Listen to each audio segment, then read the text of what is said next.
Morning বন্ধুরা, কেমন আছো তোমরা? তো সকালে ঘুম থেকে উঠে ফ্রেশ হয়ে রান্নাঘরে তাড়াতাড়ি চলে এলাম।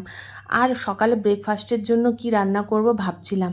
প্রতিদিন ভাত খেতে ভালো লাগে না, আর সকালের দিকে একটু রুটি পরোটা এটাই ভালো লাগে খেতে আমার। আর আমার ছেলেরও ভালো লাগে, তাই দেখলাম ফ্রিজের মধ্যে অনেকগুলো ডিম আছে, তাই ভাবলাম যে ডিমের ভুজিয়া আর রুটি করি। ও তো শুনে খুবই খুশি হয়ে গেল, কারণ সে লুচি পরোটা ভাত এগুলোর তুলনায় রুটিটাই খুব পছন্দ করে।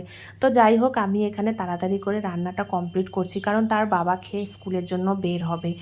আর তারপর তো সারাদিনের নামে দুপুরে রান্না আরও যাবতীয় যা কাজ সংসারে সেগুলো তো করতেই হবে। তো এখন বাজে প্রায় 9টা। এখনই যা গরম, সারাদিন যে কি হবে জানি না। এখন শ্রাবণ মাসে নাকি বৃষ্টি হয়, সেগুলো সব এখন অতীত হয়ে গেছে। এখন বৃষ্টির নামচিহ্ন কিছুই নেই। তো এখানে ডিমের ভুজিয়াটা কমপ্লিট হয়ে গেছে।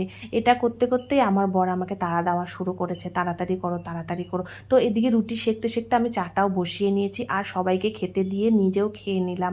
তো কেমন লাগলো জানিও। Tata, bye bye.